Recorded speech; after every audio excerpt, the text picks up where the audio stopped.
Okay, so now we're getting into the meat of blogging. And the first thing that I am often asked is how long would it actually take for me to write my blog post?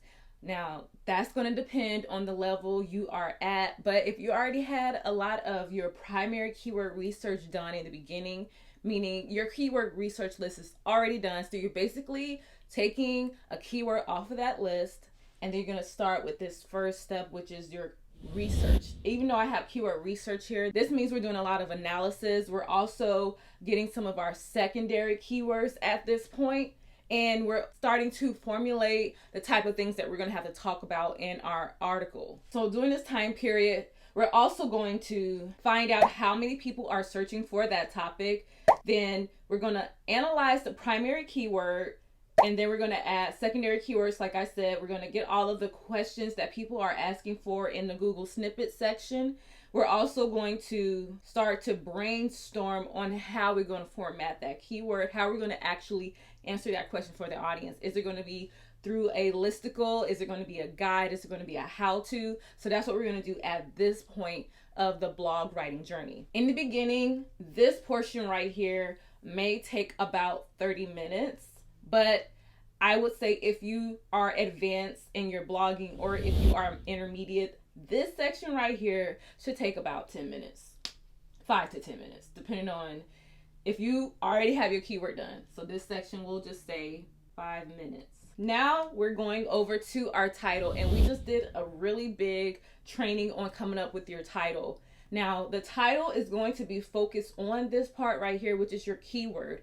And that means that your title, which is one of the important factors of your blog post, can take anywhere from 5 minutes to 10 minutes.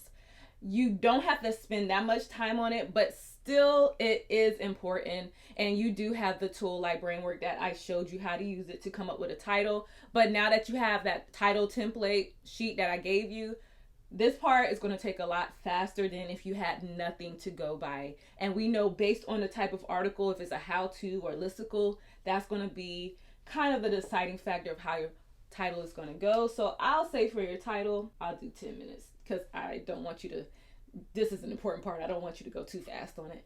Now we get to the outline. Now this part may take a little bit longer. So when you're trying to write your blog post quickly, within an hour or so, the outline may take up a significant portion besides the actual writing. This may feel kind of like a daunting and challenging task because this is where you're getting the bones of your article. This is where you're going to figure out how to structure your article to make sure that you are including the appropriate keywords and that you are telling the story, like we talk about telling the story. You're getting the tone of the article together, and now you're going to get ready to fill it in the meat with the words. So if you are using Bramework, you know that we can help you with the outline.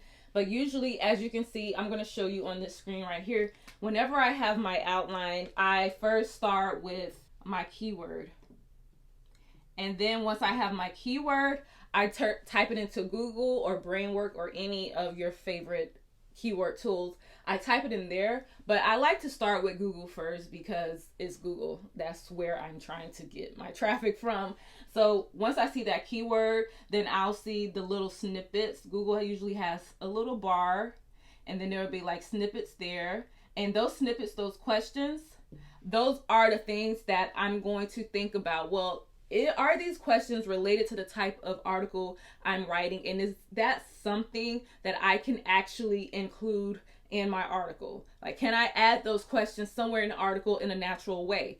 So now I'm going to have a little notebook over here where I'm going to write down my questions. And after I have my questions, I'm going to look at secondary keywords that Google may have put on there. So I'm going to see at the bottom, these are some additional keywords in addition to those questions. So that's how I know, like when I'm coming up with my title and I want to have a guide, let's say when I showed you the Peanuts celebration blog post that I recently published on my website, I included things like characters, food, shows, because those were some secondary keywords that people were looking for. So I wanted to include in my title. But now I know for that blog post, I had to write about the food at that festival. I had to write about the shows and the characters. So that kind of helped me flesh out my outline for the article. So if you look at Brainwork, you can see that some of the main components of your outline will include the main header.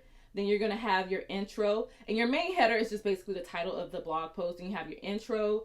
You can start out with a challenge or a question or a story like we like to talk about. Then you have all your subheaders. Now your subheaders would be something in a listicle. If I was talking about the best places to eat in, I'm just going to do my area, Florida. I might have a restaurant number 1. That first header, I would call it Kiki's, which is a breakfast spot here in Orlando. And that Kiki's would be an H2. So we will have our H1 is our title, and our H2 will be all our subheads or headings. And this is where you will see something like number 1, Kiki's, and then number 2 would be, it would be another restaurant, but it'd also be an H2. Now, if I wanted to talk about Kiki's and more in depth, so I would say number 1, I would have my H1, which would be my title. Then I would have my H2, which would be number 1, Kiki's. And then number 2 would be another H2, and it might say, I don't know, Denny's. I'm just making up something. And those would be my H2s. But if I go up under Kiki's and I say best things to eat here or whatever, I would make this an H3 because I'm still talking about Kiki's. And it's not just listicles. If you're doing a guide and you first talk about Peanuts Celebration, I'm just going to do PC Celebration, the food will be an H2. And if I go, I might have a little paragraph here, but if I go into more in-depth and say I want to say my favorite food at the Peanut Celebration, then I would make that my favorite food title or heading, I would make that an H3. And as you can see that here on that channel. Now, when you're doing your outline, you're not really fleshing out the words right now, but your outline, to me, it may take about 15 minutes. So that's for me. I like to make sure, because if I don't have my outline before I write, then I just stare at a blank wall. And Bramework can help you with these outlines, but it's only so much that AI can do. And if you have particular places that you want to talk about, the AI may not give you those particular places. Now, after you have all of that, it's time for you to get to writing. This is where you make that connection. You give it the meat of the bones. You start writing. And this may be more of, I won't say it's going to take as long as you may think, because you did all the hard work with your keyword research. You got your title. You know where the article is going.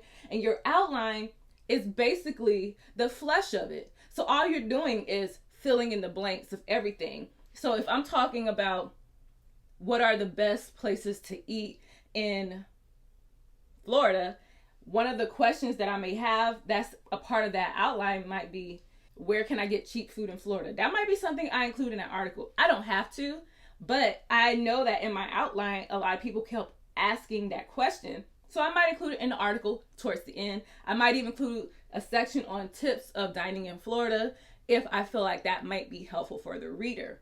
But this is up to you. You see your outline? I have my outline. I got the titles, everything. Now I'm just filling it in on this section. And if you are familiar with the topic that you're covering, then this section can take you about 35 to 40 minutes. That's no interruption. You've already done your research. You're familiar with everything. And you're just filling in the blanks, all the sections you've created. Now we have the challenge section. Make sure that you tighten up some of the points in your article. You're going to make sure that you may add any challenging questions to kind of help people start to think about what you're trying to help them with. You want to make sure that you're just tightening up your work. And the challenge can be some different call to action. Here you can add relatable stories to kind of help build out and flesh out this connection. You can do other things to make the person feel like you understand what they're going through in the challenges by stating other challenges that people may have had with this particular problem. And this part, I won't spend too much time on this because you've done a lot of the hard work in the connection and writing section. So on this one, you're just tightening up, making sure that you're actually connecting with your audience through some type of empathy or some type of way that you're like, I get it. Here are some things that I've heard about, or here are some things that people have gone through and some examples. You can do a lot of examples here that we talked about in the previous section. So I would say this is a 10-minute. And after that, that's when you offer the solution. This might be in your final thoughts section. So usually at the end of the article, you might say wrapping up, or you might say give some tips. This is where you want to add some solutions here. And you want to make sure that the person, they got their problem solved, but you also are ending the article on a strong note with solutions. And then that solution might be your product. It might be a link to another article or video that you've created on your YouTube. So this is right here. It's quick. Usually when I do the final section, because I have given so much information, it only takes me about 5 minutes. Now we're going to go to the images. The images section, depending on your type of blog, can be either very easy or very challenging. For my case, because I do travel blogging that requires a lot of imagery, it's one of my more challenging, taxing times. But if you have a company-based website where you are just using your blog to make announcements, then you won't need too many images. And this process for you may take about 10 to 15 minutes. However, if you are a food blogger, a travel blogger, a tech blogger who's doing step-by-step tutorials, this part, unfortunately, can take about 30 minutes to 45 minutes to an hour, depending on the intensity. For me, I spend a lot of time on the images. That's why I try to get a lot of images at once, and I like to just have a database with them appropriately tagged in WordPress so that I don't have to spend so many time trying to source photos. But for you, for just average bloggers, this process right here can take about 15 minutes. I'll just say 15 minutes to meet in the middle, but just know that if you are a food blogger, I count everything as regarding taking the photos, getting them ready, getting them edited. That part can take hours. For me, as a travel blogger, my stuff takes about an hour if I don't have any interruptions. But if I already have the images, I can just plug them right in to the blog post. So that's the thing I like to teach you, is that you have to make sure that you are always thinking ahead to the future, that you are always trying to keep a database of the things you like to say. Like if you have certain words you like to say, just know that that's your database. If you have certain images that you know you're going to use over and over, just tag them appropriately so that you can find them easily in Canva or also in WordPress, because that's going to be able to let you get that time to 15 minutes versus the hour that it takes me on some of my blogs.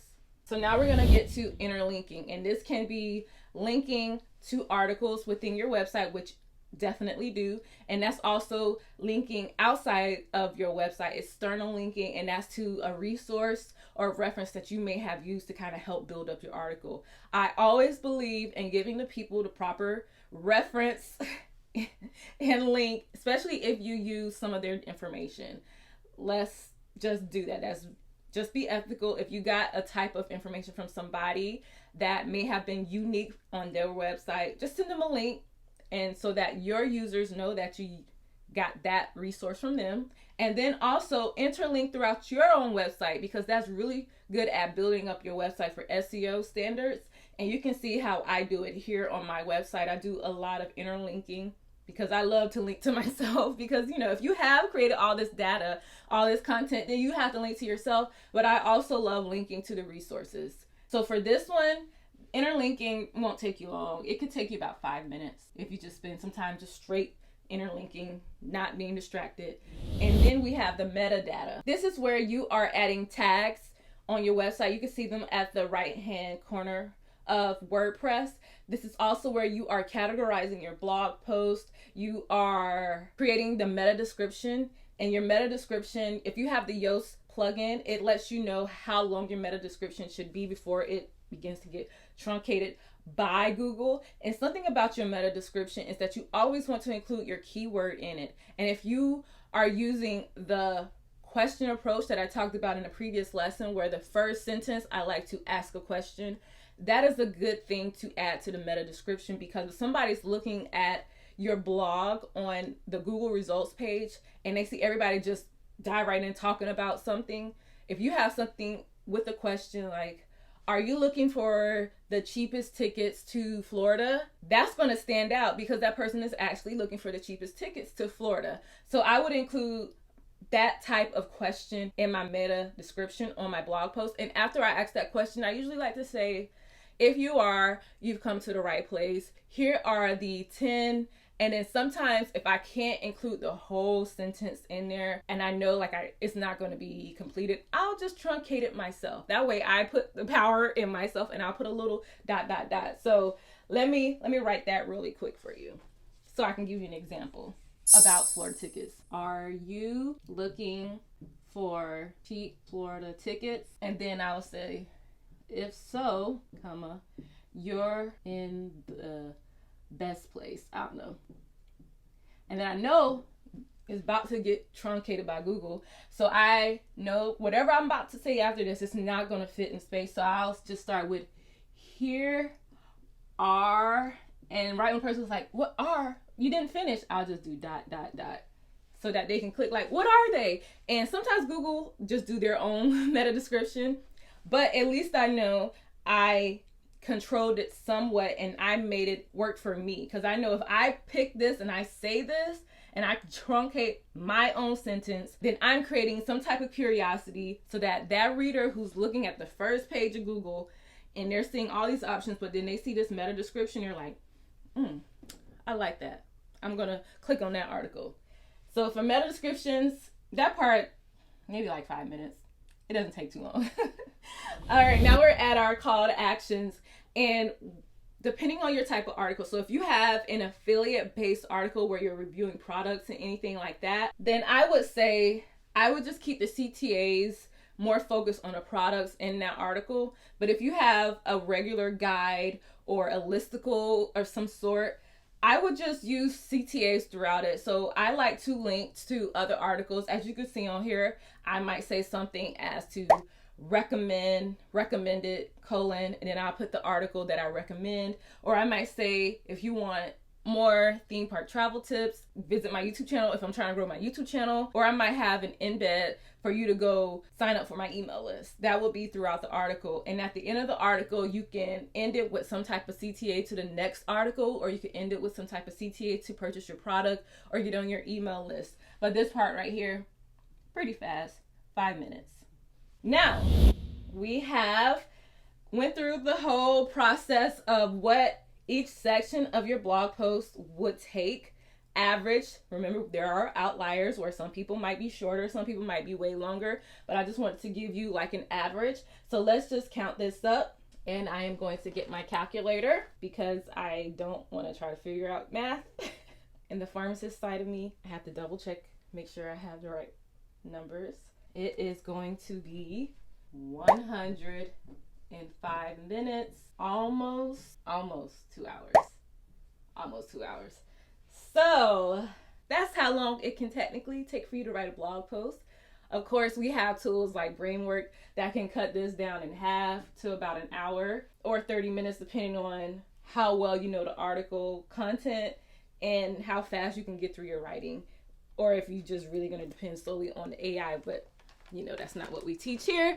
We teach you to always put yourself, your personality, and your experience into your blog post. So 105 minutes or almost 2 hours to write a blog post from start to finish.